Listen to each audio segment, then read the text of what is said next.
This is a regular scheduled meeting of the Franklin Township Environmental Commission. In accordance with the Open Public Meetings Act, PL 1975, Chapter 231, adequate notice of this meeting has been posted. So now we do the roll call. And Walter's here. Yes. Arnold's here. Yep. Stan is here. Robin is here. I'm here. Tara's here. Our Rutgers intern is here. I've seen him here already. Yeah, he's there. And I think everybody else is absent at this point. Okay. Now, okay. I did have Chairman's remarks ready for the last meeting, and I thought I'd sent them to Walter, but they got lost in the ether somewhere. So I'm going to read those and then add a couple things, in the last meeting. Okay. So what I started out with saying is that the EC has been active in distributing the township reusable bags. I delivered 100 bags to the Canal Walk Environmental Committee. They are distributing them on their Earth Day event, April 23rd. The EC is invited to have a table distributing the bags and any brochures we would like to pass along. They also wanted me to find out if anybody else besides myself would want to be at that table on April 23rd. So, and music. Yeah, Walter, I certainly would like to be there. Oh, that would be very nice. That would be very nice, Walter. And get to see a little bit of the community as well. And the people there. We have two environmental committees. One's the green team and one's the environmental committee. And they, one just applied for a grant to put in LED crossing signs in some of the walkways. And the other one is working on solar cells and chargers. So I do mention, now I might go back to the remarks. Walter Andrews picked up 100 bags for the Franklin Township Women's Club for their distribution project. Siwa International Somerset was asking for several hundred bags, and Chitra came this afternoon and picked up 200 bags that Tara had gotten for them. So they're working also. They're going to do door-to-door distribution with the bags, and also we're talking about the Franklin Food Bank is also interested in distributing bags to its clients. Now, Seaward that I mentioned before, just above this, they're interested in participating in the stream bank cleanup in April. And I think, Stan, you sent an email to her already, to Chitra, because I saw that. Yes. So yes, I had a conversation. Yeah. So I think you talked to her already. So she's very eager to help us. And she's got 28 high schoolers. I don't know if all of them are Franklin Township residents, but some may be. Doesn't matter. Residents. But she participated last year with the name on Williams Park. Ah, okay. So she's going to do it this year again. Yeah. And I was going to say that based on Mark's comments about the EV chargers, when we calculate how many chargers the warehouse needs, I gather we've got to do our calculations a little differently, because the number we were using 15%, and from what I read from Mark, it's only 4%. So that'll come in when we comment on some of these building plans. We'll have to take that into account. And something I did in the same vein, in a way, is I attended a 4-hour session on EV charging, and I'm now a certified installer, because I don't have an electrical license and couldn't install if I wanted to. But I've got this from Wash Hour, and they went over the 3 chargers and how they worked and all that kind of stuff. So that was good to see, and I got some brochures on electric chargers. Oh, that training was aimed for electricians, am I right? Yes, yeah, I got 4 CEUs, which I can't use because I don't have a license. Yeah, okay. Yeah, but there was a nice sized crowd there, mainly contractors. And I was there as a possible customer, because Canal Walk may be looking at EV chargers, and the temple was also. So they invited me just as a guest. And I wore my Wash Hour jacket that I got 20 years ago. And I remember you were talking about it quite a while ago. So it was maybe was it at beginning of March or end of February? It was March 2nd, I think. Yeah. And they're doing this around the state because they have 5 locations. Years ago, I was an instructor for them. I was certified by the state, and I was doing the lighting part. So that's how I Coincidentally, got the jacket. Coincidentally, BPU today released information on grants that they distributed for within their travel support program. Tourism, right? So they released grants for several level 2 and DC fast charging stations. I was looking instantly into DC fast charging stations, and they are actually well distributed because they are along the shore. When people come to visit the shore, they have short time to charge, particularly when you consider more people. So the shore is heavily represented. Yeah. Warshauer has 5 locations in the state, and they're an authorized Siemens distributor. So I've got the brochure. They gave me the brochures also on the Siemens stuff. So that, so we've been busy doing that stuff. And what we would do, let's see. So we've done my report. We have to approve the minutes. Would be the next thing on the agenda from the March 4th. Well, yeah, the March 14th meeting. The one I wasn't at. Somebody should make a motion to approve the minutes. Well, Ted sent the minutes when? Yesterday? Yeah, just. Yeah, so nobody's read them To yet. approve. Okay, you got a Second motion to that. approve. Okay, Okay. and we do have a quorum. I think we've got 5 of us. That's enough. Yeah, we do have a quorum. Well, We're missing, we're missing 3 members. Are because we you a quorum? probably have to abstain and Tara cannot vote. Right. So then. Well, as long as you have a quorum, it doesn't matter if, you can Yeah. have 2 people vote and 4 people abstain or whatever, as long as you have Right, a quorum, the quorum is still the that's quorum. fine. And we So, got easy. Is he on? Is Easy here? There he is. Ted. Oh, Easy's here. Good. Here's Ted. Easy, And welcome. Ted. There he is. Oh, I had extreme difficulties getting on. Oh, here's Ted. Okay, we're back to full Being strength. sluggish. But what have I missed? The whole world. Yeah. We were just about to approve minutes that you sent Right. out yesterday. Oh, and I know I put the wrong date on it. I've corrected that. Ted, I can email you a copy of the president's, the chairman's remarks, because I have it mainly all written down. You know, I've got that on a document I can email you, because you've missed that part, I guess. But that would go into this, That would go into minutes for tonight, yeah. tonight, right? So, Can we call the question on the minutes? sure. I call- Do we get a second? Yes, Yeah, we we have a do. second. Okay, And the all- discussion will be after that, because I have some comments. Okay, let's make. Minutes now, after the second. Yeah, so we're gonna discuss the minutes. So there was a mention in the, let me pull it, towards the end, when we were going through the energy master plan, I guess, how's it called? it was the strategies for the community energy plan grant. Community energy plan, okay. Which says that how was it worded? That, that I can train township staff concerning electric vehicles and charging stations.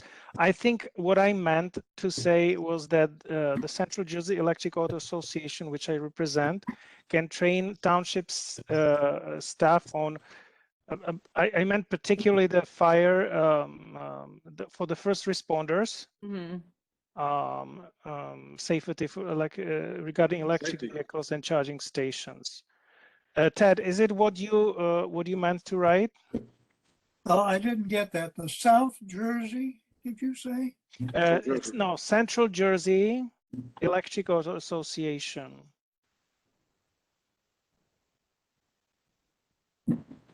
We are going to actually convert it to New Jersey for the whole state, but Okay, so change it to,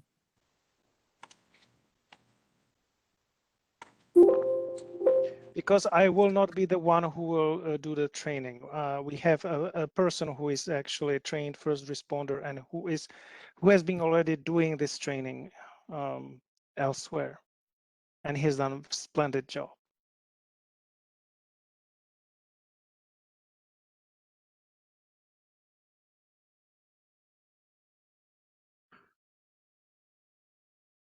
So if we amend these minutes, then Okay, that would be great. I would vote for that. I'll modify my motion. That's a friendly amendment. yes, Approve with those changes. yes. So does anybody else have any comments on the minutes? If not, I'll call the question. No, okay, call the question. All in favor, say aye. Aye. Aye. All Aye. against, nay. There's no nays. So the minutes have been approved.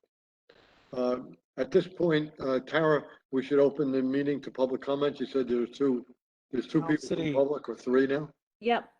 Okay, you just have to make a motion to open it to public.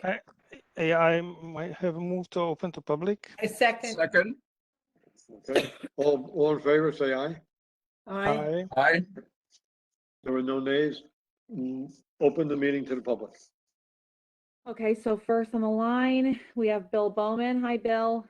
Hey, everybody. I have nothing. Thank you. Okay, thanks. All Okay. right. And then next we have, it says Kay Frost. Are you there? Kay, oh, they're muted again. Kay Frost, are you there? Yeah, sorry, I muted it by accident. Yeah, I had a couple of questions, and I'm you know, I sorry, just not to interrupt you. Can you just say your name for the record? oh, sure. My name is Kirk Frost. I live in Franklin Township, 58 People's Line Road, Somerset, New Jersey. I haven't attended a environmental committee for, I guess, probably a couple of years now. And there were a couple of things that I just wanted to inquire about in terms of the township. There's one of the things is that there's quite a bit of funding going on at the federal level and also at the state level for renewable energy, community renewable energy, and that's one thing that's going on. And I wanted to see if the committee is aware of that. And I'm just going to fire out these questions if that's all right. Sure. Okay. The next thing is there's an upcoming infrastructure funding and planning tools for towns and individuals in New Jersey and New York for EV infrastructure, and that's hosted by Smart Cities, and it's basically helps townships and organizations get involved and enable the build out of EV infrastructure. So I wanted to lay that out there. That's March 30th. And I don't know if that's already on the docket for somebody to attend from the committee, because I think they might be able to help get things rolling if you don't already have it rolling. Maybe you do, and I'm sorry if you do. So anyway, that's the second thing. The third thing is Franklin Township looking at ways of changing the permitting structure for homes so that natural gas hookup is either fee-based or discontinued to reduce the growth of natural gas in the area. So that's the third question. And I'm sorry, I'm sort of building those. Am I going too fast? No, you're good. No, we're fine. Okay. And then the fourth final item, I think it's the final item. But anyway, there are 3 companies in the United States that now offer renewable hydrogen electric storage for home, businesses, and apartment complexes. And what that means is that these businesses offer turnkey solutions for homes to enable them to actually become not only a bidirectional, like a meter renewable source, but also as a storage source to the grid. And in addition to that, the benefits are they're fault tolerant. They replace the need for natural gas backup generators because they are the backup. They can offload peak utilization. And there's quite a few other benefits about it, and it's available now. So it's something that I'm trying to put together a presentation because we need to get. It's about the same price I paid for solar panels in 2010. And the solar panels I paid for in 2010 were $90,000. Now you can get the solar panels that I have for less than $20,000. The hydrogen would follow the same pathway. In other words, if there's subsidies to enable it to go now, the price will drop by, it'll come down by 25% of the original price. And the beauty of that is that hydrogen is available everywhere. We don't have to transport it. There's no pipelines required. It can be generated anywhere. And if you think about where I live on People's Line Road. There's 400 houses here, each with two plus acres. Every single one of them, if you converted every single one of them to, or enabled them to be using the hydrogen storage electrical backup, electrical storage, you would essentially offload the grid and eliminate the need for increased electrification of the grid in this area. And not only that, every house would be fully fault tolerant and have backup storage for at least 24 hours. So that's quite significant. And I don't think people are very much aware of that. And I wanted to at least notify the Environmental Commission that that's there. It's now. I've talked with the companies. And I'm looking for help. I mean, I would love to get it for my house, but I know my neighbors have natural gas backup generators. Imagine converting all of them over to this and eliminating the need for that extra capacity of natural gas. Anyway, those were my 4 items. Hope that wasn't too much. Thank you. Thank you. We go, the first one is funding. And Tara, you just committed a grant application.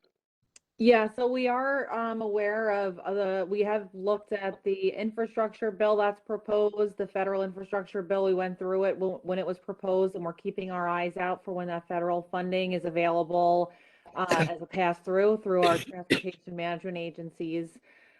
We have received grant funding from the Pays to Plug In program through DEP for EV charging stations at Middle Bush Park and at Inman Park, which we're working on now. We've used direct install to have some upgrades done to our buildings. Excuse me. We've had energy audits paid for through some grant funding, and we just applied for grant funding through BPU to do the community energy plan. We just submitted that grant on March 16th, so we're not sure, if we've received that yet, but we have applied for quite a few grants and received quite a few grants that are out there, but there's always more funding, so we do keep an eye out for that. Okay. That's awesome. Thank you. Kirk, on the community energy, renewable energy, in talking about that specifically, separate from the grant application, what we lack in Franklin is a place where we could put a community grid. Like Highland Park has a landfill that they can use. We don't have a landfill. We have a lot of preserved agriculture and we can't put it there. So hopefully with this grant, we could look and see if there are opportunities in Franklin to do it. But we've been talking about it pretty consistently for the last 18 months and keep scratching our heads because we see other towns where it's working and we'd love to implement it, but we have a few challenges for us. And there was several applications for community solar that were approved last year. So we were supporting that. Yeah, that's where outside capital does it. Yeah, that's a little bit different, but it's instead of the community coming together. Kurt's second question had to do with the EV infrastructure for smart cities, and that would really fall in your area, Stan.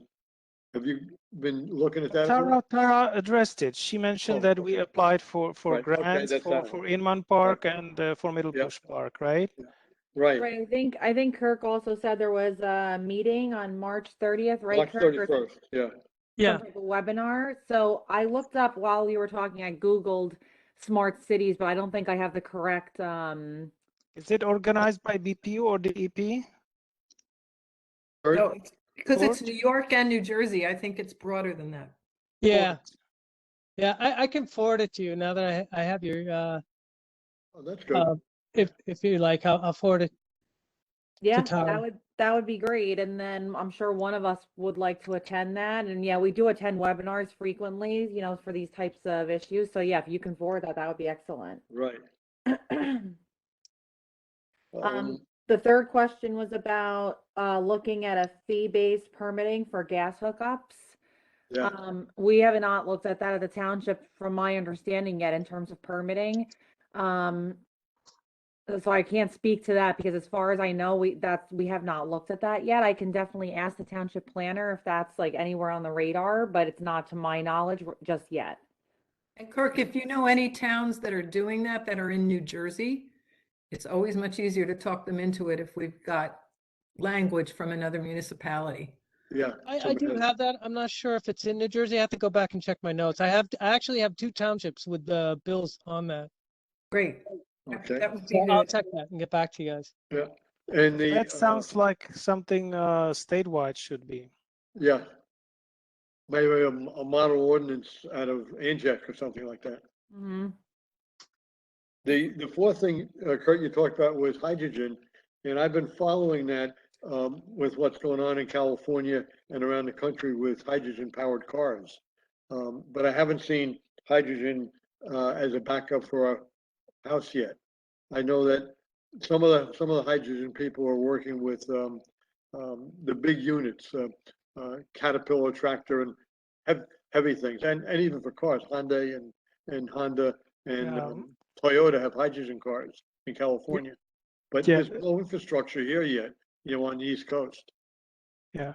That's the thing I wanted to just raise the awareness. You don't need infrastructure for hydrogen. I mean, you do in order to recharge a car, but not for home electrical storage.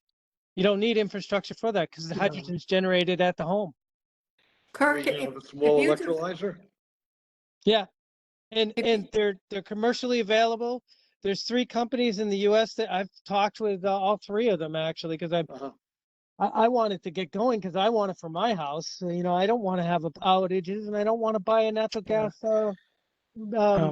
whatever. Just my Sand 2 pipes. cents. As you know, the electric vehicles are much ahead of the hydrogen, and it looks like that many companies, including Toyota, Paul would argue, are transitioning more to electric versus hydrogen, and the same applies to energy storage. If you want to have a backup, the best backup is Powerwall, Tesla Powerwall. And in combination with solar panels, which you do have, obviously, and you know that what you have today is grid tied. If the grid goes down, your solar system goes down, right? That's right. And the efficiency of charging and discharging battery back and forth is around 90%, maybe 85. But to generate hydrogen using electricity, right? Yeah. That's what you meant from electrolysis. It's about 50%. And then the fuel cell to get the energy back, that's another 50%. So it's extremely inefficient process. Now, speaking of safety, you can argue that batteries, they are fire hazard, but then hydrogen, you have to compress it like a hell. And then you have compressed gas hazard. So I guess it's flush. But yeah, I think that the battery energy storage is much more efficient, much cheaper, and it's just the way to go. There are a lot of people here in Canal Walk that are putting in natural gas-fired generators. Because I'm on the covenants committee, we have to inspect them. And there's a whole bunch now already that have gone the natural gas route. Well, Kirk, if you develop a presentation, Kirk, it would be interesting for us to learn more, even if it's still far down the road. The more familiar we get with it, the more attention we'll pay to it. Well, and I think that the things we just heard about why that the Powerwall is so much better are actually no longer true. And in fact, electricity is batteries, electrical batteries are very vulnerable to, extreme temperature inversions. So and the efficiencies have improved. And when it's coming from renewable, that's a whole nother, that's a game changer in the concept. But I am going to be working on a presentation. I would love to present it to you guys. And I think that the whole reason why there are 3 companies there, we're not talking about high pressure fuel cell hydrogen tanks like are in the cars. They're actually low pressure.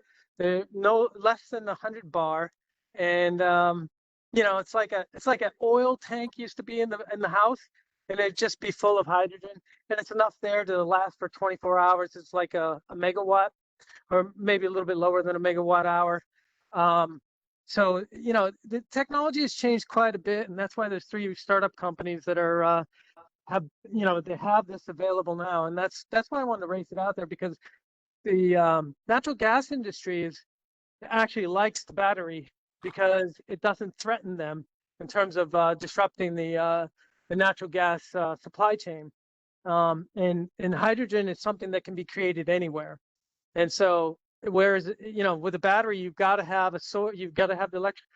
You're going to also be vulnerable to the weather. So, but I'll put together a presentation, and I appreciate you listening to it. Thank you. No, we Thank you. appreciate your Thank you comments. for coming. Thanks for being here. All right, hang on, I gotta get down here. Is Mute. Chitra here? Okay, and we have Malik Lyons. Hi, Malik. Okay. Hello, I don't have anything, thank you.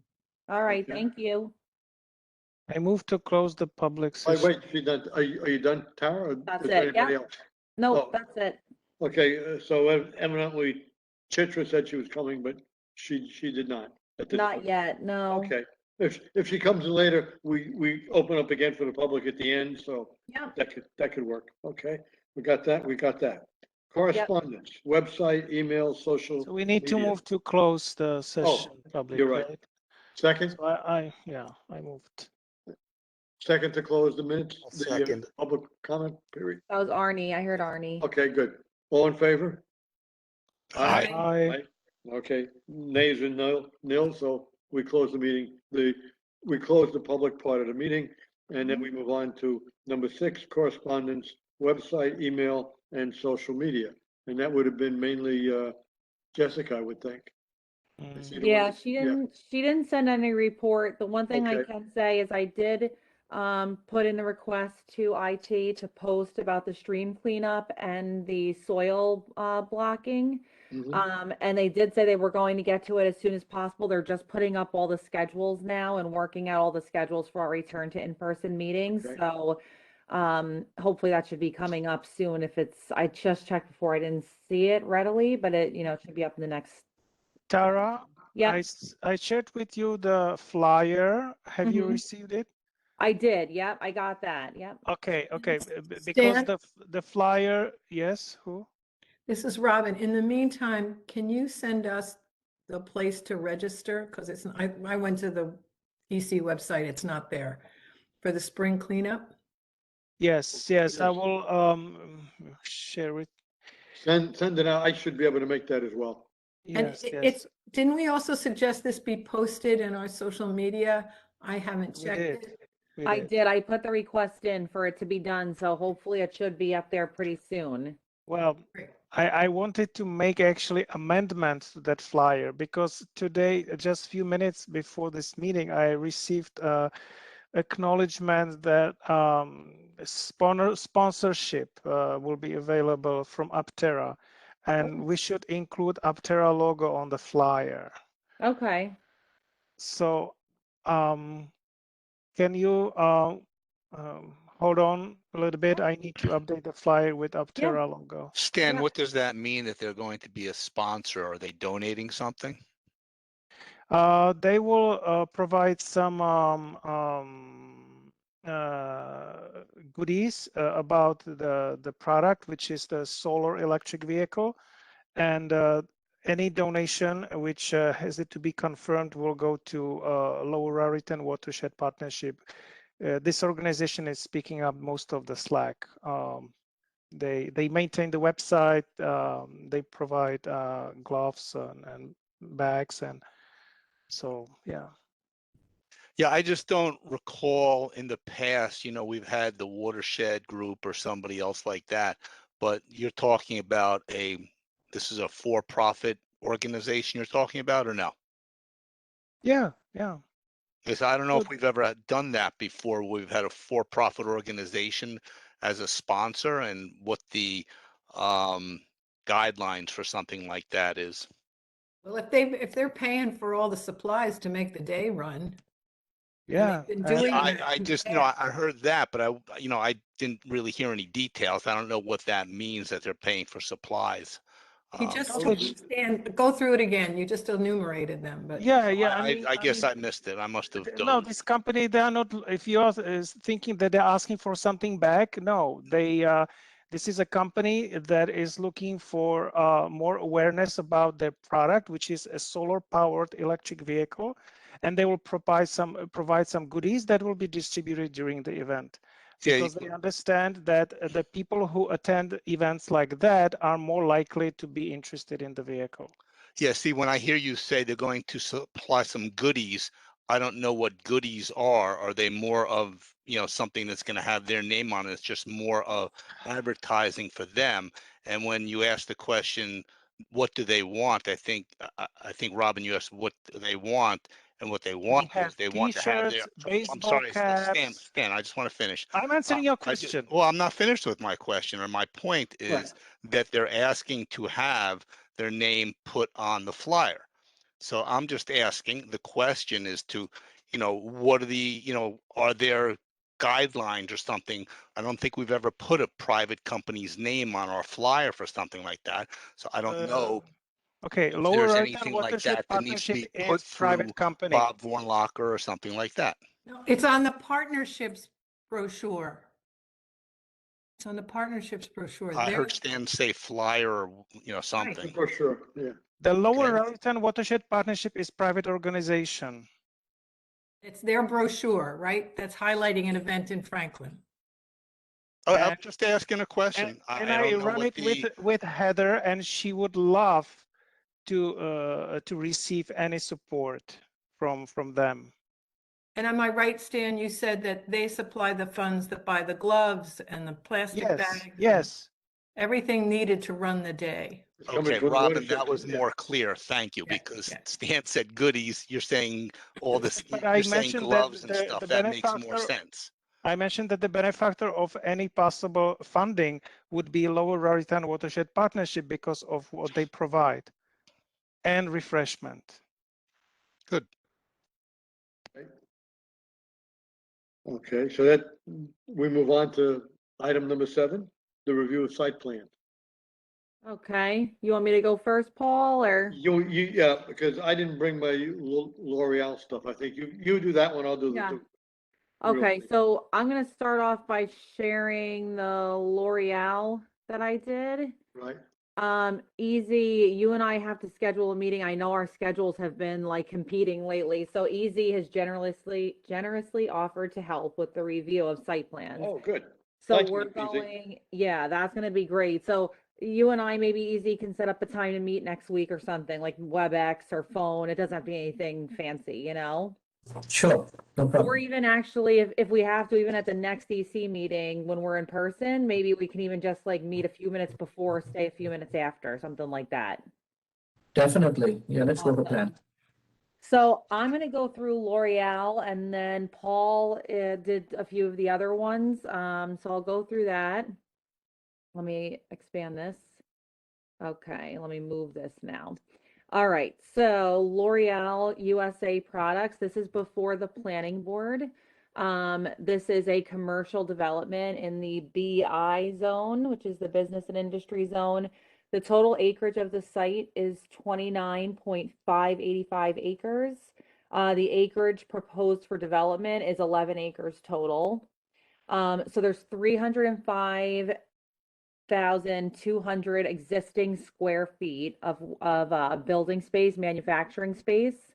What they are looking to do is add on an additional 248,040 square feet of manufacturing space to the existing facility, which would bring it to a total of 553,240 square feet.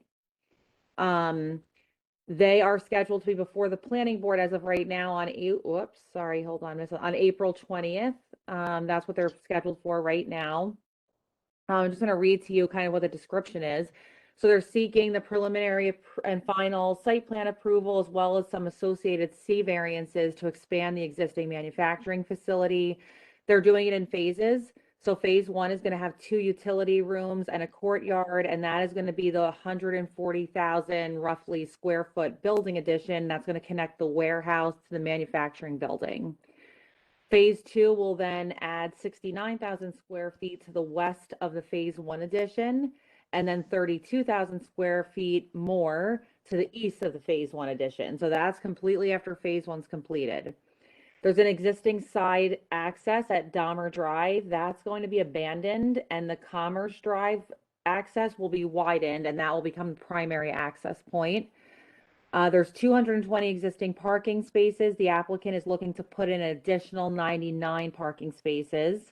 So that is going to be a total of 451 accessible parking spaces when you include the shared parking area that they already have on adjacent lots.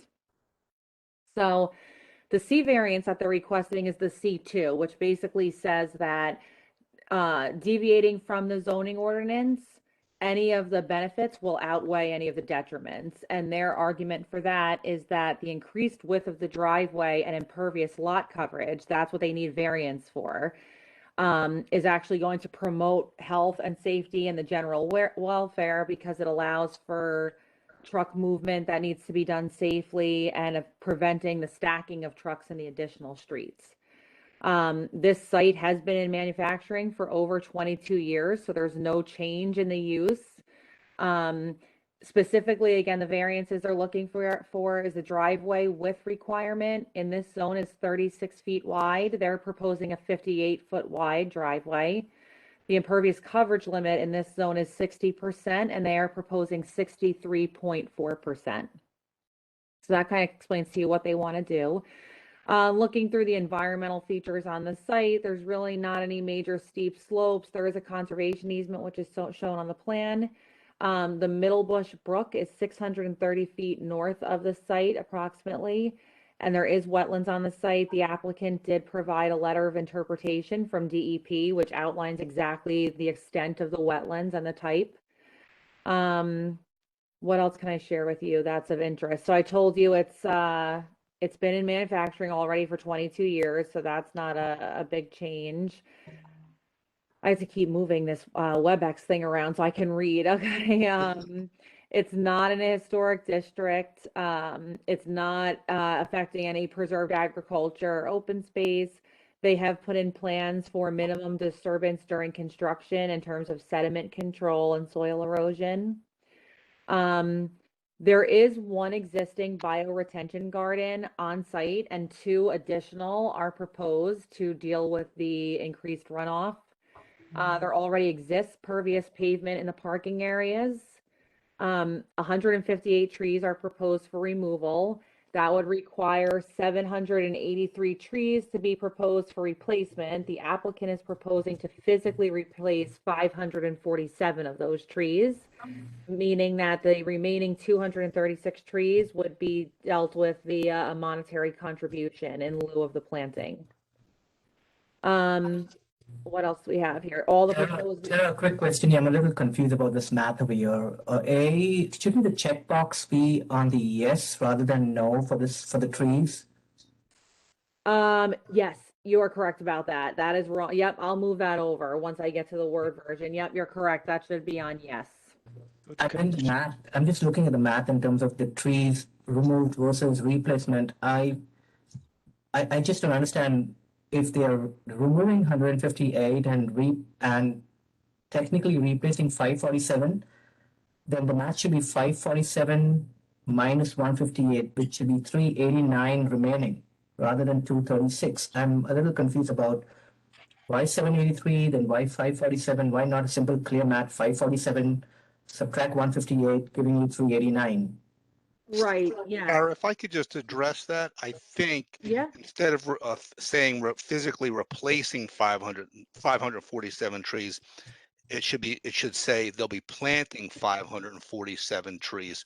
And the reason I would guess, and you can correct me if I'm wrong, Tara, the reason they're planting 547, even though they're removing 158, is because 158 are probably very large trees, and for one tree, you might, because of its size, you might have to plant 3 trees of right. smaller size. Yep, you're right about that. That's By exactly right. caliper.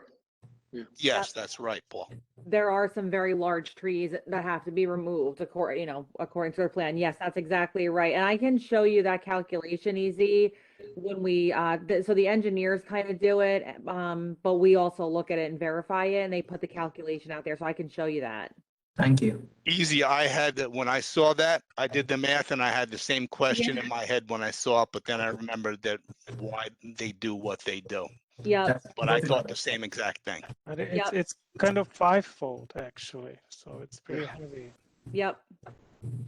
What else do we have here? So there is ground mounted solar panels that already exist on site. So that's just something to keep in mind. They're on the site. I'll show you on the plan where they are when we get to that part. They're going to connect to the existing above ground utilities on Dahmer Drive. 15 EV parking spaces would be required according to the calculation of 99 additional parking spaces. I didn't see any on the plan, and I was zooming in and out. Unless I completely missed it. I didn't couldn't see any, find them. yeah. Okay, I could not find them at all. So the number of EV charges would be part of the recommendation. Right. So the stormwater management is proposed through a system of underground piping that leads to the existing bioretention facility, and that will then, the 2 proposed bioretention facility and the pervious pavement will tie into that. So all of the stormwater that is being treated by this portion of the green infrastructure will go through this piping system, which leads to the underground basin. That kind of covers the basics of it. So you can see I wrote down some recommendations, but of course we can edit these or add or remove. So I hope later tonight we get to Justin's review of the solar panel warehouse rules, which will be important, but they already do have ground mounted on the ground, but I think no problem in recommending the solar on the roof. I think that's where I was gonna go. Yep. I told you about the 15%, of the EV charging stations, so they're not there. So they need to have 15 altogether. Tom, wait a minute. It didn't Mark Healy say that 15% was for multifamily homes, but for the commercial was only 4%? Yes, because I queried him about that. Oh, it's only 4%, he's saying for? Yes. Yeah, for commercial. Huh. That's why I said in my opening remarks that we have to look at how we're doing the calculation on the EV charges in light of Mark's letter. Yes, I will have to look into that because I was not aware of that. Okay, so I'll make a note that we will check on that before we send it. But he said, I believe, that he's figuring 4% of all the parking places, not just new parking places. Huh. I have to look at the law. I mean, He went through it. Yeah, he went through it section by section, and in red, you should get that. If you don't have it, we'll send it to you. That letter from Mark. I thought I sent it. Yeah. Can I ask a question about the groundwater infrastructure or the green infrastructure for stormwater management? Yeah. So this is all going to go into an existing retention basin, and that retention basin has already been built to a size that can handle this new additional impervious surface. Yes, so according to their stormwater management report, which I went through, not, of course, with a fine tooth comb, but I did go through that, yes, that system was kind of like developed with this expansion in mind, I guess. Okay, so all this piping goes to their retention basin, so that should be filtering things slowly enough that it's not going to add to the flooding on South Middlebush Road? Yes, that is what the stormwater management report, basically says. Okay, I guess I wouldn't mind if we just asked Mark to make sure that their calculations are correct, because South Middlebush can't handle any more water. I mean, we all see, I don't know how much you guys experience it, but living as close to it as I do, number one, we can't use it. But all the traffic, when the road gets closed, gets sent everywhere else in town, and it's a big nightmare. So anything else that contributes to the water flowing over at that causeway, the township can't absorb any more of it. So Where is Commerce Drive in relation to to Middlebush? Commerce Drive or Dahmer Road? This says Commerce Drive. Also, Commerce Drive is their driveway that they're going to use now. Dahmer Road is, I've always been using Commerce Drive. The Dahmer Road entrance is strictly for emergencies. yeah. So Dahmer Road is very close to South Middlebush.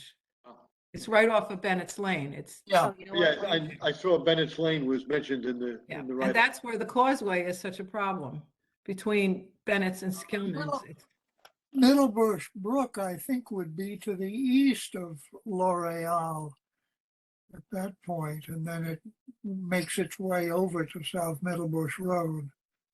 So I just would, Yeah, reinforce there's with Mark the that picture. Okay. we're concerned about the causeway flooding there. Okay, we can add that in for sure, yep. Yeah. So this is Dahmer, just so everyone can get their bearings. This is the Commerce Drive over Right. here entrance. Ah, okay.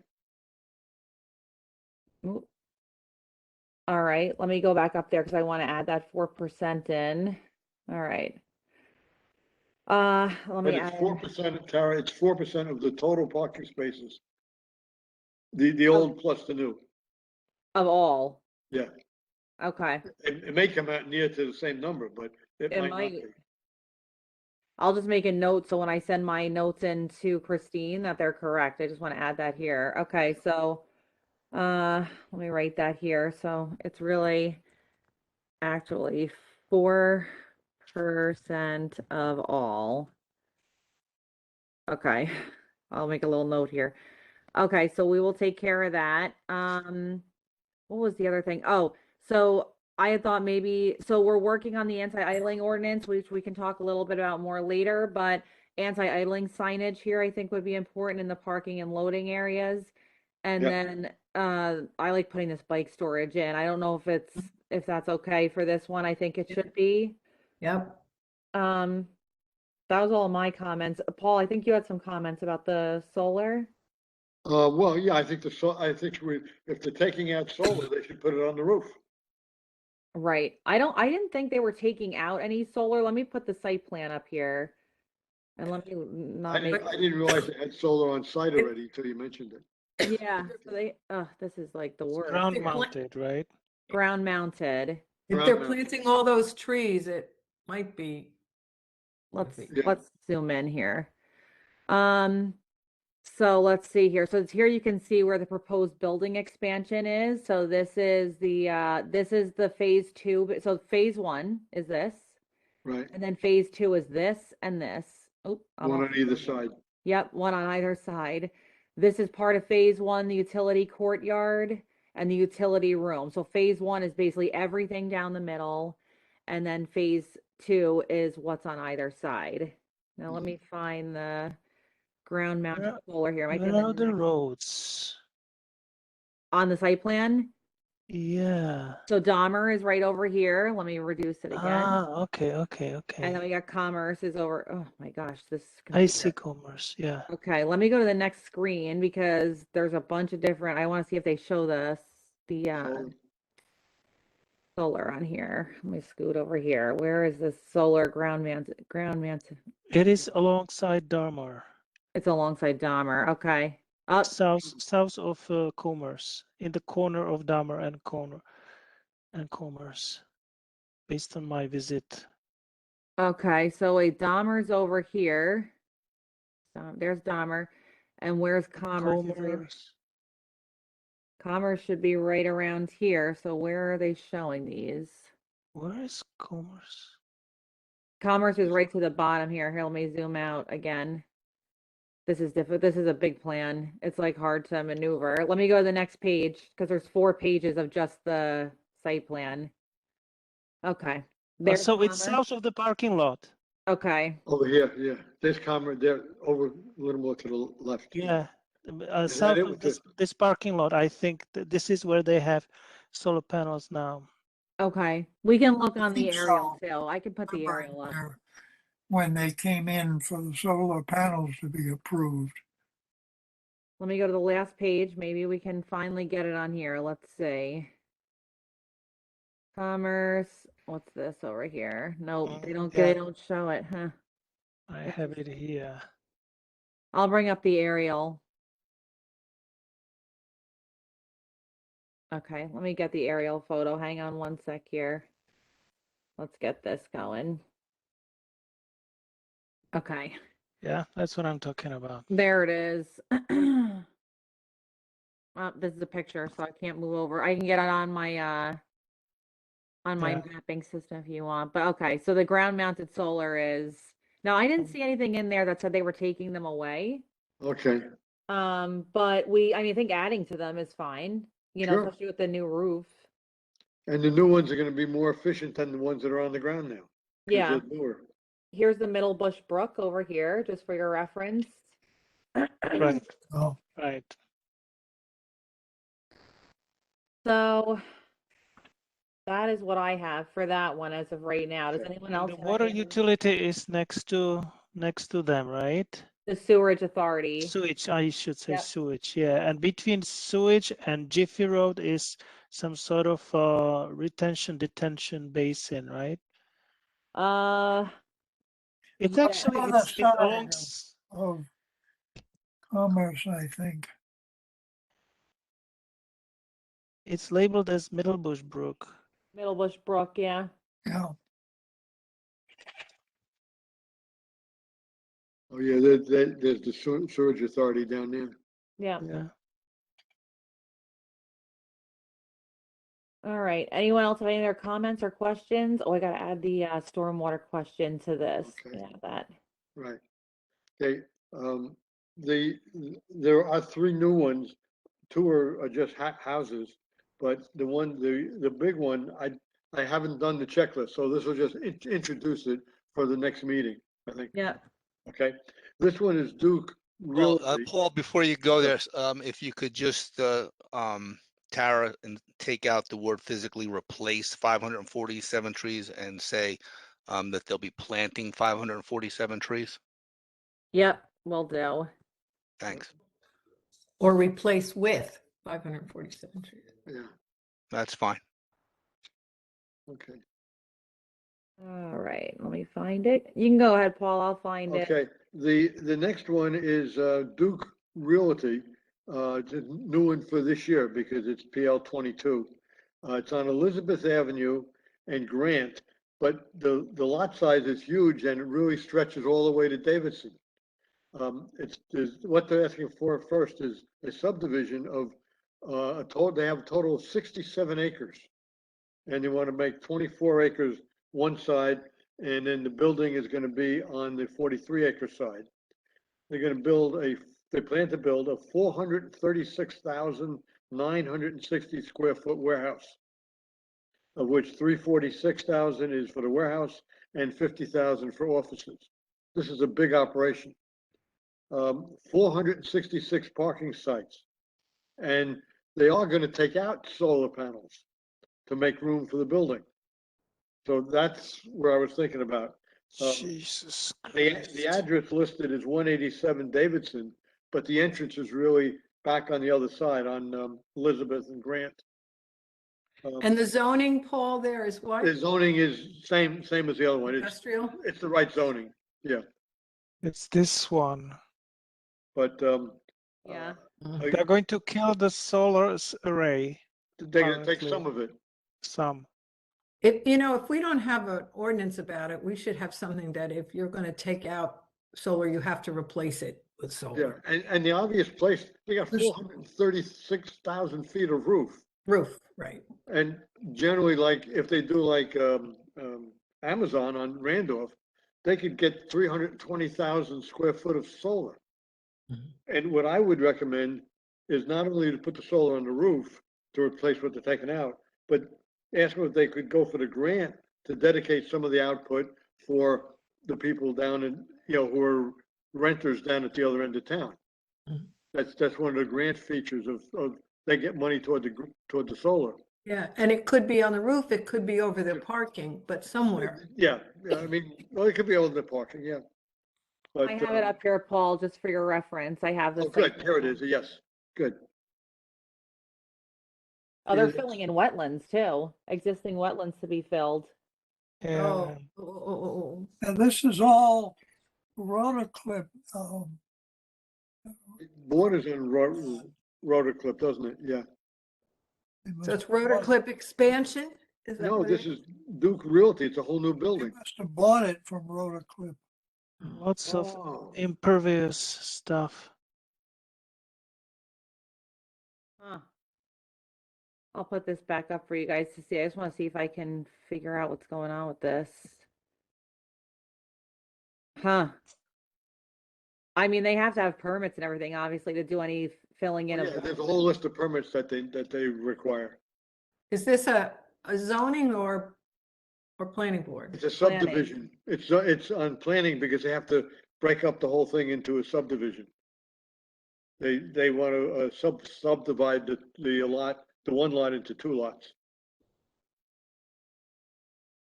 50601. One is a million, 900,000 square feet and the other's 1,080,000 square feet. So that's the lot size. Where's the water gonna go? It will flow on the surface. And Into if- I think there were everybody's some basement. detention basins, as And I remember, I was parked at the bottom of Davidson Avenue right? at Easton, Oh, by And the Ida Ukrainian came. church. Yeah, right, when Ida came, trying to find a way to 287. Mm. And the water was 4.5 feet high? I'm not kidding, I was in the car looking at it. What are we gonna do with all this hard surface? We have to start declining. I don't know. We don't have the Yeah, 'cause power. if that's happening now, and we're exponentially adding all these warehouses, we've become a warehouse mecca. yep. Oh, it's more than frightening. I mean, the only two I know of that are bigger are LG and Amazon. I think Ted had something to say and he's on the planning board, so why don't we listen to what he had to say? No, I was just saying that warehouses are swarming over the whole state. Yes. Oh, that was a seminar we went to. I did go to a webinar on that. Yeah, me too, I was on Yeah, that. you were on, yeah. Yeah, I have a question about zoning board stuff when we're done with the current list of applications. Right. Oh, there's the solar field. I think it's much better to convert the unused impervious areas into the warehouses. When you look in the area of Davidson Avenue, there's so much.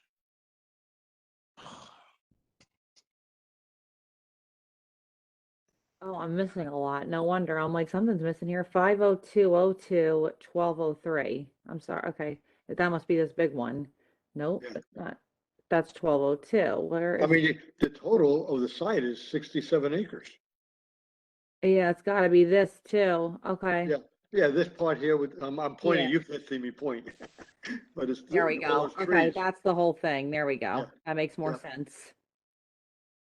Between Davidson and Wilshire Drive.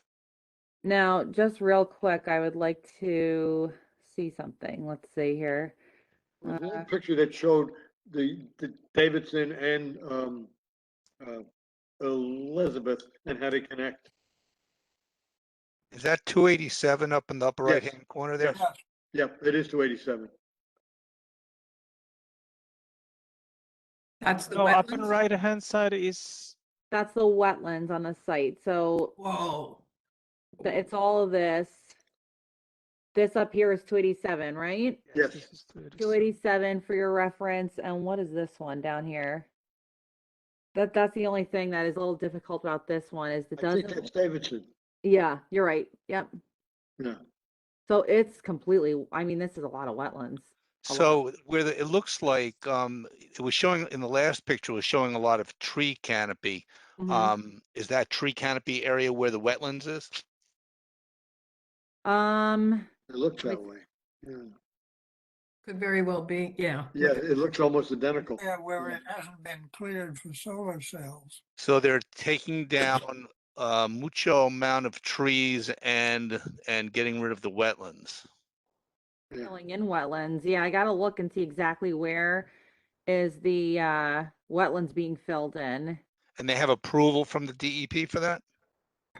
Let me look and see what they submitted. Is it this one? Okay. What did they submit? There it is. Traffic, The, stormwater. it was listed in a, I saw the sheet. It was a full sheet of things they had Yeah. to get done. It's probably in their, would it be under their variance? No, it would be under their site plan application. Let's see if they listed it in there. Yes. scale down. Uh, Oh, here's this, yeah, but look at the last lines about the stormwater. Stormwater for the site will be handled by 8 small-scale bioretention systems prior to discharging to 3 wet ponds. So they're gonna keep some of the wetlands. Well, the question is, has the filling in of the wetlands, has that been approved by the DEP yet? I don't think so. They haven't, I mean, I would assume if it was, they would have put their approval letter in there. Let me look, because there is a list of like, There's a what do you list. call it? Applications they have to submit. It's probably maybe in this one then, the variance. Hang on. If they haven't had approval from the DEP, then we should be vehemently going against this, make comments in that they're filling in wetlands and at the same time removing a very large tree canopy. It's a double whammy. Yeah, and I think with We Tara- should be absolutely against allowing them to do that. And Tara hasn't done her green checklist yet. No, that's what I said. This was just a These are preliminary. all good points that she can incorporate, and we'll find more probably as we go I'm through it. sure. I'm sure, yeah. I'm just trying to see, there is usually a list of like There permits was. that they have I to apply remember seeing for. it. And then there's the Canal Commission. Yeah, oh, they're gonna need Yes. that Yep. for sure. Let's see, where else would they have put it? Not in the okay, let me look. O&M manual, Wouldn't be in the It- environmental it assessment. might be at the bottom of the environmental assessment. Check the environmental assessment. Let's see here. 53 pages. Required approvals, 4.0, Oh, there you go, 4.0. Let's get there. That'll be page 9. Page 9. page 9. 6, 7, oh, nope, You're getting there. 9. Oh, here we go. Required approvals. Okay. Just move it up a little bit. So we need engineering, Okay. obviously planning, fire, what else is here? Oh, there's a Somerset County DEP Planning Division Board. of Water Quality. JDEP freshwater Yeah. wetlands, filling Filling isolated isolated, yeah. wetlands. Oh, because it's considered, it's not a contiguous to something else, they'll get approval for it? I don't know. I mean, I think that they There's have a to major show. brook through there. Yes, I think they have to show that they have like applied to these places and see, okay, so the sewerage authority has to, that approval is required before the NJDEP submission. So they're listing out everything they have to get approval from in order to even move forward. But it looks like the Right. first stop is like, obviously Franklin Township, but also the sewerage authority. And see, even the DOT here, Department of Transportation, they anticipate a letter of no interest, but they don't have it yet. And the count. the DRCC, it borders that as well, which is why they Yep. need that. I Well, mean, they can- have a lot of approvals to get, a lot. Why don't we try to get some more items on the agenda and we can go over this in the second wave? Well, that's Yeah. why I said that, exactly. Yeah. All right, just keep it in mind. We'll do the We'll keep it in checklist mind on for it. next meeting. Yep. Yeah. The other, there are 2 other ones that are coming up, much smaller. there's a Devon development wants to build 8 single-family homes on Bunker Hill Road near Route 27. And he's got some tree removal, but he's adding some, but it's 8 single-family homes. It's a development with a cul-de-sac. Okay. So that's one, and the other one is Steven Swolka wants to build 2 houses adjacent to to one other, but he's going to do a flag lot to have 2 houses on the flag lot, and flag lots are only supposed to be 1 house. Okay. These are So, not and as he's- big. Yeah, we can go Right. through these. Yep. Okay. And there he's taken out 84 trees and would put 45 in. So he's, but that one I'm gonna recommend impervious parking. He doesn't need to do, it's a house. He doesn't need to put impervious driveways. He can use pervious asphalt very easily. Yeah. So when we look at those, again for next week, we could, or, in 2 weeks. Yep. We'll make sure we have those done for Good. that. Good, okay, All right. Thank you. all right. Can I have a question for whoever might know. I went on the zoning board of adjustments page in the township website to find out when they're going to hear or consider again this Series Realty, that's the warehouse on 27 near Bennett's Lane. Mhm. Right. I couldn't see any of the applications with dates.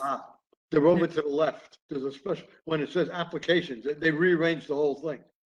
Here, I'll show you. So Yeah. you go Yeah, on can you- zoning board now. If Yeah, you go it to the left says over here. application materials on the left. That's it. That's where all the stuff is. Here, Okay, but I can't see the date. They're going to hear it. Which one was it? The Sierra? It's second from the bottom, right there. Okay, so Series now Realty. I think we have to go back to upcoming past. You know it what? didn't mention them it just had with no agendas. The Right. agenda's not It there. doesn't list If I any. want to get my neighbors together to go, how can I find out what's the right meeting? Well, the agenda should be posted. The next one's not till April 7th, so they haven't posted it yet, but they should be posting it soon.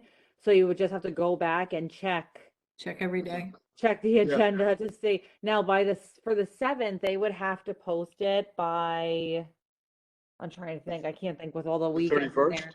there. Yeah, they'll probably post by March 31st, April 1st, I would think. Yeah, Tara, would it be appropriate for one of us or you to contact Christine Woodbury to find out when they're going to do it? It's possible that they've pulled the application to make changes because there's been a lot of opposition to it. So maybe it's not scheduled yet, but maybe if you ask Christine, she might be able to let you know. Yep, I can ask her. I'd be very grateful, Tara. Thank you. Yep, no problem. I know she was going on vacation. She sent out an email, but it might not be till the end of the week. So I'll reach out to her, as soon as possible. Super. Thank you. No problem. Okay, good. sounds good. Okay. So, that finishes the plan reviews. Yep. We'll move into new business, solar-ready warehouses, update on legislation. All right. Anybody have So anything new? Justin has been, I think I told all of you all before, I'm sure Justin explained it himself, but he's studying environmental law and environmental policy and law. Is that correct, Justin? That's the right? Yes, that's correct. Okay. So because he's been doing that, he's been doing a great job working on the Sustainable Jersey recertification, and he helped me a lot with the grant. So he's really been working hard, but I know he has an interest in the law. So I asked him to review the Solar Ready warehouse and give you all a update and an explanation as to what that is. So. Yep, let me just pull up the synopsis real quick. So I wrote a brief summary on the Solar Ready warehouse law. So basically, New Jersey Governor Phil Murphy signed into law Bill A3352, which requires all new warehouses in the state to be built as solar ready buildings. When first passed by the state legislature earlier this year, the bill defined a warehouse as any building 10,000 square feet or larger, and that primarily is used to store goods for resale. That definition has since been changed to 100,000 square feet or more. Now new warehouses built on or after July 1st, 2022 will need to be optimized for solar. If the structure is intended to use hot water, then it also must allow for the installation of a solar water heating system. Now, when looking at the statute, it specified that any newly constructed warehouse for which an application for a construction permit has not been declared complete by the enforcing agency before July 1st, 2022, it shall be a solar-ready building. And in practice, each warehouse must reserve a section of a roof or building overhang for the future installation of a photovoltaic or solar thermal system, which is up to 40% of the roof area. Okay, Justin, can you just repeat the date on that? July 1st, 2022.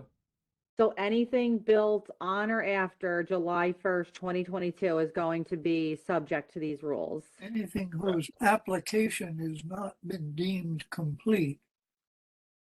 So it says up to 40%. It doesn't give a minimum. No, not as I'm Is aware. that- is that just for, is that for solar or for the PV hot water system? I believe, let me pull it up real quick. It only says for the photovoltaic or solar thermal system, which is up to 40% of the roof area. But I can look into that. Because it's two requirements, I gather. One is for solar and one is for the heating, or for the Right. water heating. Yeah, if it's intended for to use hot water, then yes. So Well, if if they it got says up to bathrooms, they're gonna have hot water. Right. To if it 40% could mean one panel. right, and could they get away with a minimum? Yeah, that's why I asked if there was a minimum. And he said It's a no. very Yeah. good question. Yeah, that was one thing we looked into, two things that we were unsure about, because the law, the way it's written is a little confusing, but the minimum, we could not, because we thought of that question too, couldn't really find anything about a minimum. The other thing is what Ted brought up, which was our exact question. So is it any building constructed on or after July 1st? Is it when the application is deemed complete on or after July 1st? Like what, because it just says any warehouse constructed is the term, right, Justin? Yeah, and then I did look into it a little bit more, and it was saying that like any newly constructed warehouse for which an application for a construction permit has not been declared complete by the enforcing agency before July 1st must be solar ready. So I'm assuming Okay. if it's not declared complete before Okay. July 1st and is going into that date, then it must be solar ready. Perfect. That's Is it- important. Who issued this regulation or ordinance? Is this statewide? State, the Is this state. DEP? Department of Commerce? Where's it coming from? The governor signed it. Yeah, I know that, but Right. who Who created it? who enforces it? Is Who enforces it? That's the Right. question. Because I think we should ask for interpretation regarding the minimum from that department. it sounds like there isn't a minimum. They left them a huge loophole. Yeah, but how do they expect guidance to a builder? Did it say anything in there, Justin, about like BPU, it has to promulgate rules or anything like that? Did you see anything like that at all? I'm looking into it now to see who the enforcing agency is. Establishing the construction. Robin, that's probably how they got it passed, by not putting the word, Right. a minimum in there. Without that, they would have, There's might no not have gotten the teeth. votes. They There's no do they do mention the Department of Community Affairs. That's what I meant. Yep. Okay. So I think that would be a question to ask of that department. How do they interpret this in terms of a minimum? Why would Department of Community Affairs be involved in a warehouse? They oversee a lot having to do with construction, believe it or not. Okay, because I know we deal with them from our association. That's where the rules come from. Every contractor needs to get a permit from the Department of Community Affairs at the state level.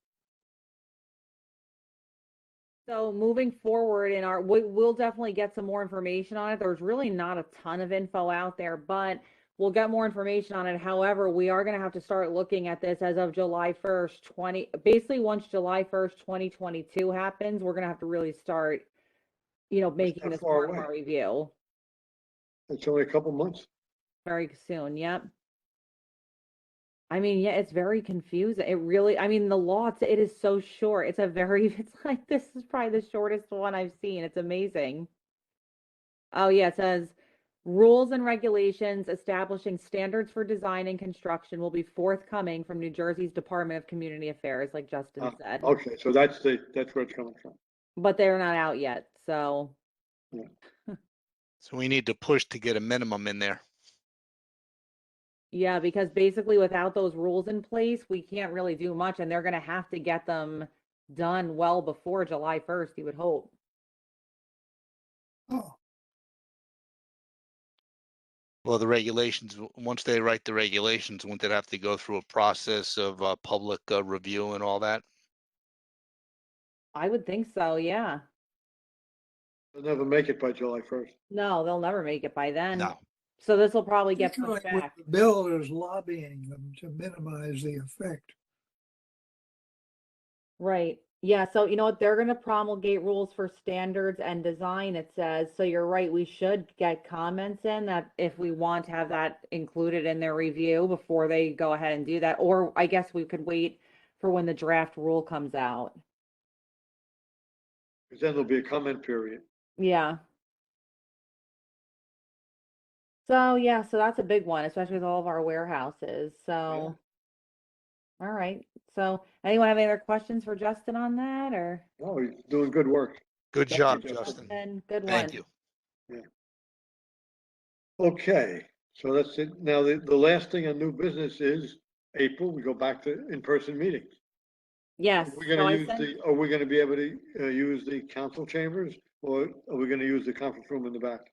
So we switch back and forth from the council did. chambers, because I remember you guys had said you wanted to be in the council chambers. So there was conflicts, I think, for half of our meetings. So And that was with the believe- Hamilton group, or Right. the business group. I don't meet every month. Ah, Right, okay. right. So we could always move in there if we want, but I believe, I just want to double check this. I think it's the first meeting of every month, we're in the council chambers. No, I'm sorry. The first meeting of every month, we're in the large conference room. The second meeting of every month, we're in the council chambers. Yeah, that's what the list is that you sent to Yep. us with the agenda. Right. Yep. right. So April 4th, we'll be in the large conference room. And yes, so we're meeting in person, April 4th, large conference room.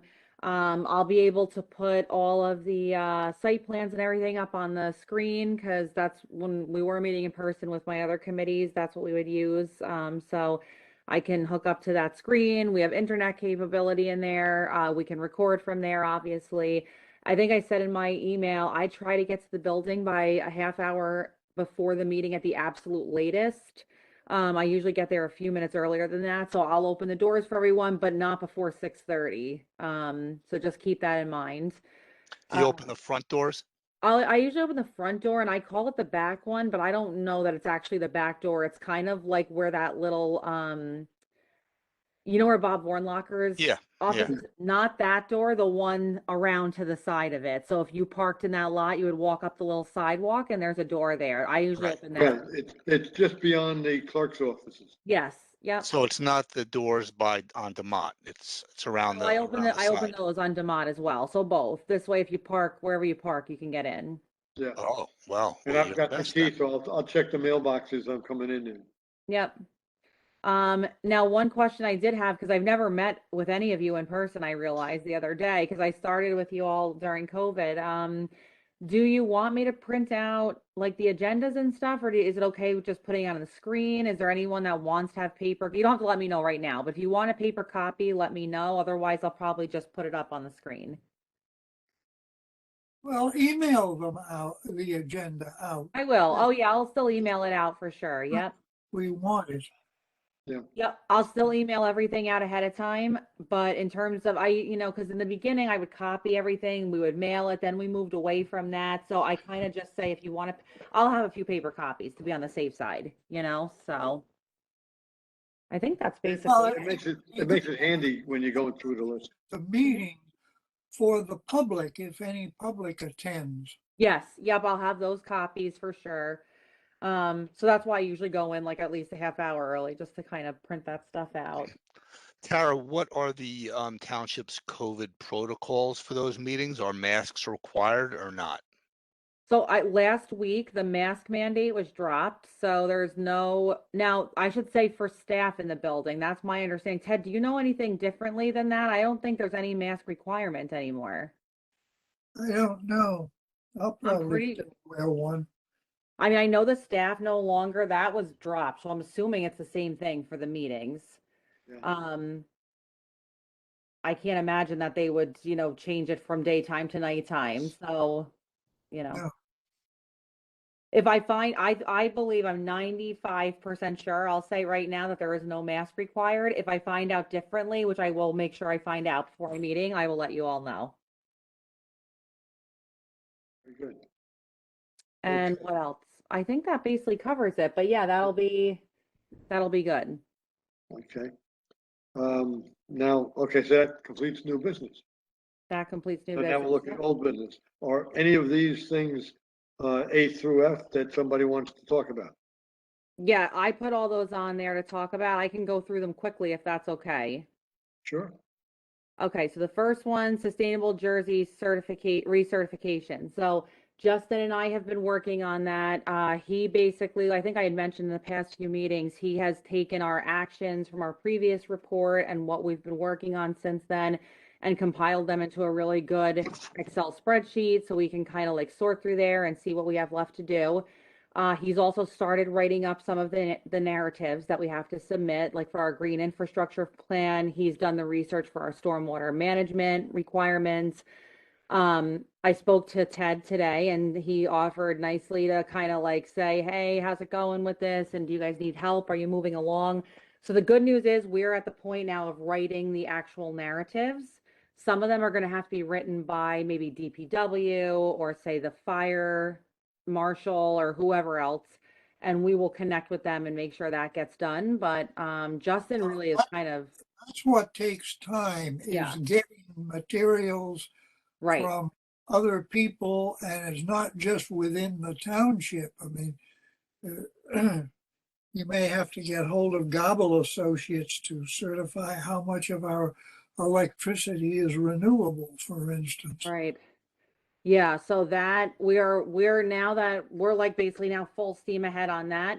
So we are, but Ted, I'm definitely going to be contacting you. I'm going to try and set up some of these contacts, Justin, with other staff people and people outside of the town, but we are trying to get those narratives going.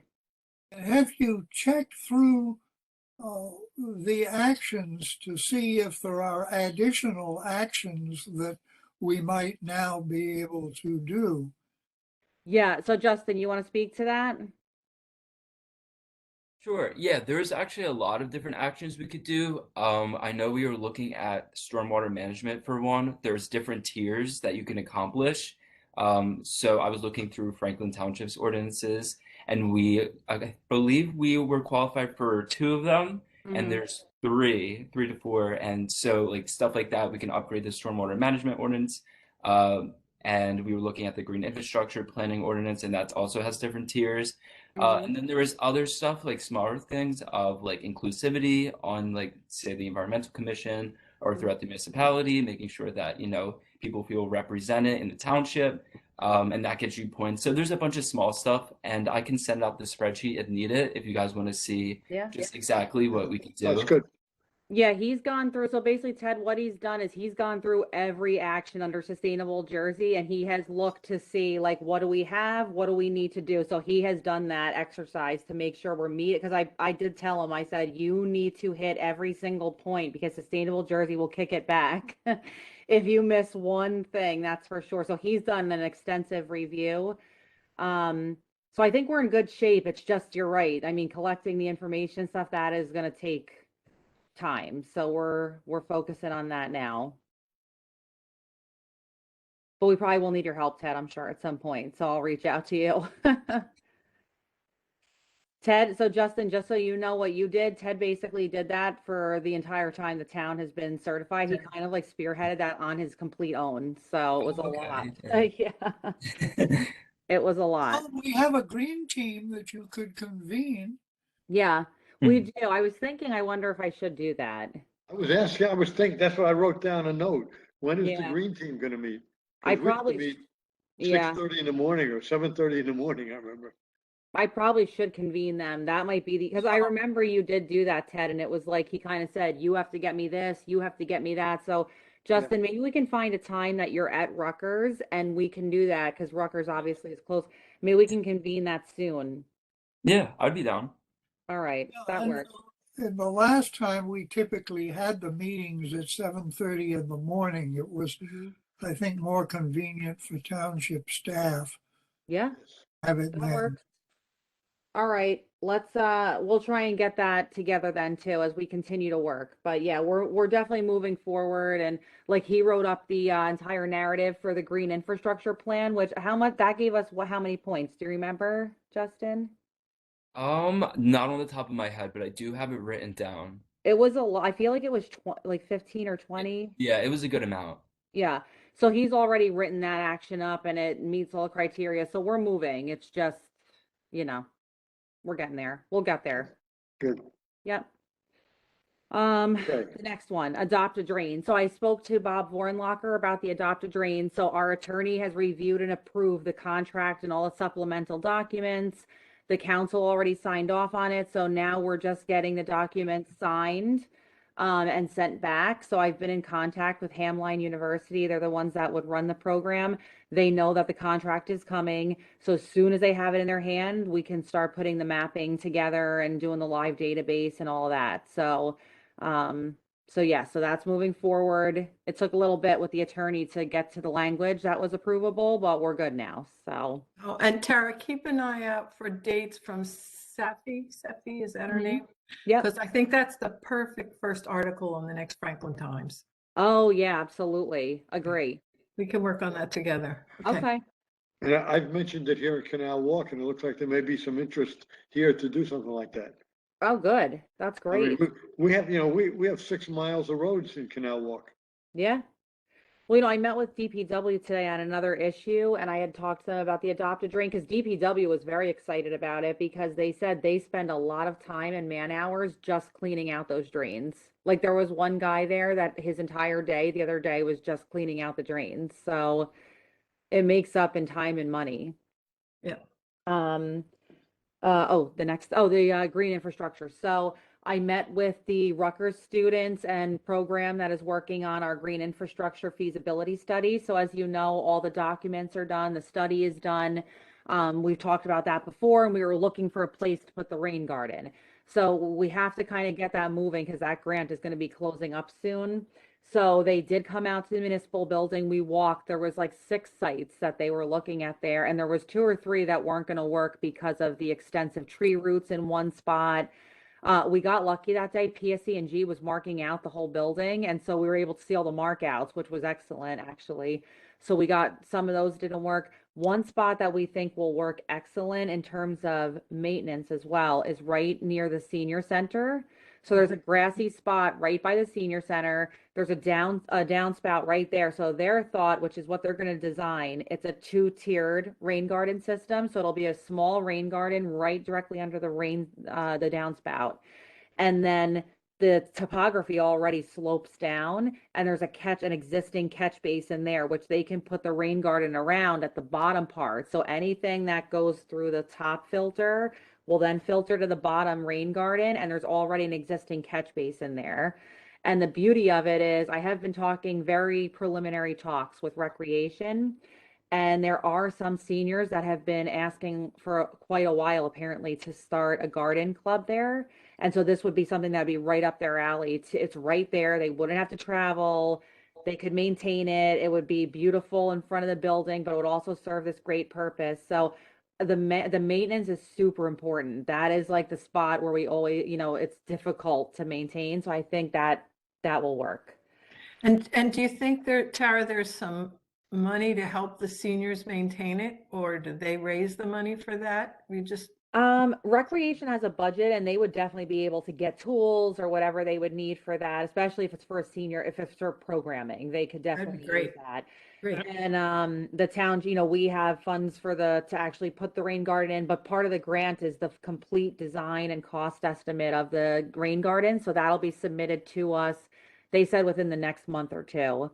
And then once we have that, we can go ahead and and start working on it. Oh, very nice. Yeah, so I think that'll be cool. Yeah, yep. What's next on the list? Let me see here. The Community Oh. Energy Plan Grant, which is Yes. submitted. March 16th. It was submitted, so it's in. I got the confirmation. Yes, I know. I'm so happy that that is out. Yeah.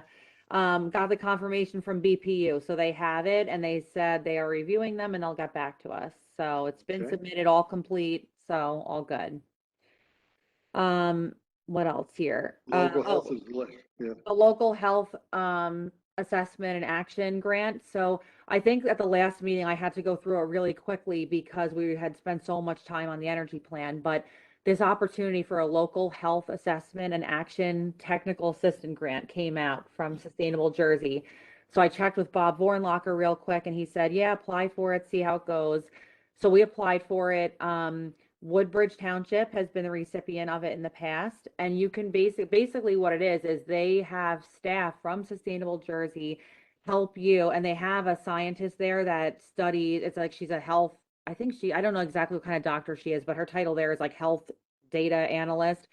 They allow hours from her, hours from the other staff members, and what they'll do is they'll help us kind of mine this health data, and it'll help us figure out where are our vulnerable populations. We can then overlay that with whatever we want. We can overlay it with open space. We can overlay it with warehouse development. We can overlay it with whatever we want to kind of highlight where are the disparities in health, and kind of come up with ideas to, remediate that or make it more equitable. And so we applied for that grant, which it was a Google form, it was 4 questions. It was amazing. Sent it in. So Lauren from Sustainable Jersey said, oh, I have great news. You guys are in the running for the grant. So we had like an interview with her the other day, and they said by the end of this week, they're going to let us know if we receive it. So we might not receive it because it's between us and 2 other towns, apparently. But I hope we get it because I think we can incorporate the findings into the community energy plan. We could use it for our open space purposes. We could use it for Sustainable Jersey action to identify our vulnerable populations. So I think it would be awesome if we can get it. So I'm keeping my fingers crossed. Does the Advisory Board of Health know about this? I sent an email out. I did not receive any information back. However, I did put them down as, if you had to form a committee, who would be on it. So they would definitely be involved and I would catch them all up to speed for sure. Yep. And the County Board of Health. Who else? Planning. I mean, we really want to, local hospitals they recommend. And then Robin, I thought of you because of your work with the church and the Interfaith Council, because that's important. Especially the churches in that neighborhood. Yeah, so we would get a really good committee together to work on that. I think it would be excellent. So I don't know who their towns are. They wouldn't tell me, but I hope it works out. So I tried to schmooze as much as I possibly could at the end. So hopefully it works. Tara. We'll see. We'll see. So I'll keep you posted. We should know by the end of the week. Okay. Very good. And I don't have any other old business. Is there any other old businesses Yeah, requested? I have a couple things to follow up on. Yeah, and I have a couple of things as well. Go ahead. Did we find out that the townships pass a resolution regarding protecting the stormwater management regs the way they are now? Remember, we talked about that at the last meeting. There was movement by the developers to weaken those. And we didn't know if our resolution actually got in front of the town or did they sign with. So Tara, could you update us on that? Yes, so we did sign the resolution. Paul, you signed it electronically. I did. Right? And I cannot find it. I know you signed it, and in the minutes it says we signed it, and we let who was it? I think it got submitted electronically. I think it also got submitted electronically directly to Anjek though. Yes, But we need I it. think that's exactly that we're in. Yeah. I'm gonna resend it to you and ask you to re-sign it again. Is that okay? And then this way I can just send it in. So I'll send it to you. Well, it's also a question of can we get the council to support this? Yeah, so that resolution that the EC signed, it was supposed to go right to the council. I guess, with the question of will they sign off on it too? So maybe I should send them the one Paul signed and then like a blank. Yeah, because our minutes say that it hadn't appeared on the council's agenda and Ed Potasnik was going to follow up on that. Right. Yeah, yes. Thank you. All right. And then I had one other item. Ted sent us an email back in February about technical assistance training from TCNJ on solar power in a community. And it was technical assistance for municipalities. And I think that's worth following up with Bob Warnlocker or someone else. And if you need to look it up, Ted sent us the email on February 22nd at 4:38 p.m. And I thought it was a good idea because there are more people in the township offices that know this stuff. The better they're going to be at getting the developers to follow. Yeah. I can follow up on that again. I think it was at the time because of the energy plan grant and everything. It was Yeah. like, do we have the capacity to do this right now? But that doesn't mean, I will still follow up on it and see if they did. I don't know if they've done anything more with that. I can. And I don't know that it would be for us. I Right. think it's for municipal employees. Okay. Yeah, I can follow up on that. Yep. Okay. 'Cause that sounded like a worthwhile. And the last thing I had, does anybody heard definitively about our leases with PSE&G for street lighting? So we could see if we could do a test with a pole mounted charger? I didn't. I have not. No.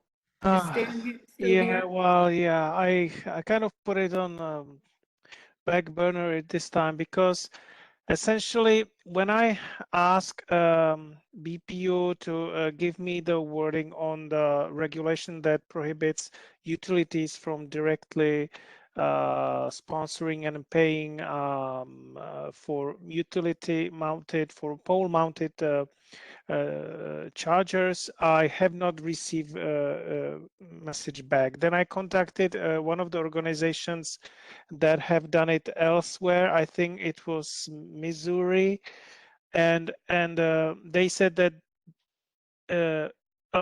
state organization equivalent of BPU was involved in making sure that this is possible. So essentially, if our BPU is saying that it's not possible, then they essentially make it not possible. But Stan, I think, correct me if I'm wrong, but didn't you think that if we're already leasing the poles from PSE&G in order to have street lighting, because we already have a lease, that couldn't we, under that same lease, do this? But I guess that's the information you're waiting for? I guess I didn't check that side of the matter. Yeah. Whom do I need to contact to check? I don't know, but I think you were still waiting for confirmation from Bob Warnlocker that we actually do have written leases with PSE&G for the street lighting. And it might be handy to look at one of those leases. Okay, and see I if didn't they're ask worded. explicitly for that. Yeah. Yeah, I didn't. Do you want me to ask, Stan? Yeah, I want to Yes, see if you can get it. please. Yeah. We don't need to see the terms of the lease, how much it costs, et cetera. But the non-monetary terms would be helpful to read because there might be some wording that would allow for something like this. Okay. Is Shiva still on the BPU? Yes. Yes. Well, we have a contact. But the township should have a copy Oh, of the leases with PSE&G. So. Yeah. I just think it's worth following up on. one other thing, I signed up from Injec for a running environmental commissions. They had a offering. So I signed up for that. We'll see what happens. I have to do that by recording. Okay.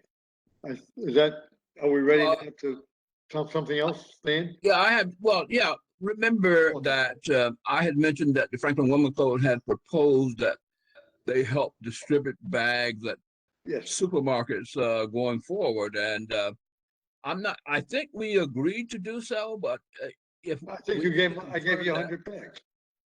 No. This was at their meeting. Oh. They want to propose 2 days where one day we out in front of ShopRite and another at Stop and Shop. And so if I need to get back to them so that they can commit, and we need to get the okay from the stores if the EC gives us permission to do so. Okay.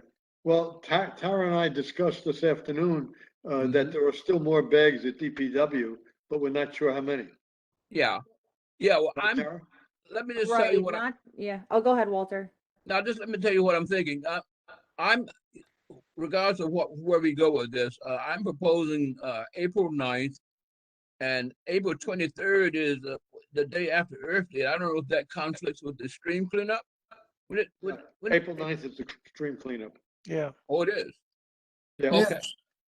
Okay, then maybe what I'll do then, I'll propose the 16th and the 30th, which are Saturdays, to the Franklin Women Club, and I think they will agree. And I will all, if we get the go ahead, I will contact ShopRite and I will contact Stop and Shop to make sure they are okay with us distributing the bags. And I propose a 4-hour distribution period, if you will, and 500 bags at each for the 16th and the 30th. And we in definitely addition, don't have that amount of bags. That I know for sure. We don't have that amount of bags. you know, okay. No, definitely not that many. Also the only thing is too, and speaking with the town is we have the bags, and I think so far, so I brought out what today, 400 bags, and then I gave you, Paul, what, 200 bags? Yeah, you gave me a box of 200. Right, so we already have had 600 bags, but the bags are for the whole town, like all the town committees to use. So I know we've done this. I might be able to get like another box, but I don't know if I can get any beyond that. So it'd only be like 200, Walter. Well, whatever you have, we'll point out to them that, you know, they're going, and you know, if we say let's go, then you know, I'll propose those dates to them. I'll tell them how many bags we can have available, and we probably need at least one EC representative out there, and I would be that person. If other volunteers are willing, then they could be there as well. So what do we want to do with that? I can get back to them, you know, with that information if we okay it. Walter, if it's okay, I'd be happy to take, if it's 100 bags, we're going to be there for an hour, maybe an hour 20, and we'll be out of bags. Yeah. I'd be happy to do, say, the Stop and Shop in Franklin Park, because it'd be good to have somebody in that end of town. I also think it'd be a good thing, maybe the women's club could do this, if they prepare just a 1-page stuffer that goes in each bag that says this bag is brought to you by the Franklin Women's Club and the Franklin Township Environmental Commission. Yeah. With the websites of the two organizations on it, I think that would be good promotion. And if those of us who are there wear a name tag saying we're from the Environmental Commission. Yeah. We also have banner. We have a banner, and they have one. Yeah, I have the banner. Yeah, so we could put that in one store. We couldn't have it in several. Right, no. And Walter, you should know my mother was a I'm sorry, what happened? 60-year member of the Franklin Women. Oh, wow. Yeah. Well, mother was a. I'm sorry. Can you hear me, Okay. Walter? I wanted to let you know that my somehow, mother. yeah, somehow I knew my wife is a member, and they were talking about the history, and the Saddams were very much a foundation of the Franklin Women's Club. Yes, and, that was my mother. She would be she'd be very happy to know I'm doing something with the Franklin Women's Club. Nice to know she's remembered. Thank you. Hey, Paul, how about if you bring about 20 bags to each environmental commission meeting also for anybody that comes to the meetings? That's an idea. Yeah, any public that might show up, that would be nice. Okay, we're gonna have to check and see how many are left. It's the reporters. Yeah. Yeah. Okay, so You know, the the major- stores selling reusable bags, a sort of heavy plastic. Right. So they may not appreciate having bags given out in front. Well, they may not. Yeah. We'll see. See what a phone call does. Yeah. I have an interesting question, sort of related. I went to El Toro Loco over the weekend, which is in South Brunswick, I think. Yeah, it's not in Franklin. And they were giving out plastic straws like crazy. Huh. So my thought was, in these circumstances, maybe the polite thing to do is ask to speak to the manager and maybe help the manager be aware, because it will save them money. Yeah. And I guess the enforcement for the single-use plastics law is health departments. Am I remembering correctly? I believe Yes, it so, should be. yeah. Yeah. So I think I'll go back on a weekday when it's not so crazy and ask to speak to the manager, because we do go there fairly often. Is there like a one-page flyer or anything that spells out what these rules are about the plastic bags? Because as a Yeah, private citizen we- going to the place, sometimes that We can be had those difficult, but if you would I have some hand in them my a car. flyer or something with the we information all- on it, could make it easier. We all have those. I've emailed them multiple times to everybody on the commission, so we can all print them on our local printer and hand it. Can you out. email them again? Because I don't remember. I'm sure you did. I just don't remember getting it. I mean, I don't know what I Yeah, did with it. Yeah. I've got hard You are copies. the special child in the class. Every class has one, and Arnie's their special child. So, but part of my plan was, Robin, you know, the ones that I guess the Anjac prepared ones on the Right, straws that's what and the I'm talking laws. about. Yeah. I have some of those left, and to have more made, at the township expenses, whatever, along with the bags. That But would it be would not be the bag alone. right. But so I can approach them, and I would think that they would be in agreement. But if the stores don't agree, then it's not a done deal. So Right. I'll make sure. I've worked Yeah, I with the think you Stop got to and get Shop the people permission from the before. stores first. Yeah, I worked with Stop and Shop before, and I think I know that at least these guys changed over and ladies changed over time, but to see if they are in agreement, and if Yeah, so, just then keep us posted. Yeah. and move forward. So I'm talking about the shop right on Elizabeth Avenue and the Stop and Shop on Eastern. Are those the two major ones that in the township? Well, there's the one over on No. 27 as well. 27, yes. Yeah, we have to.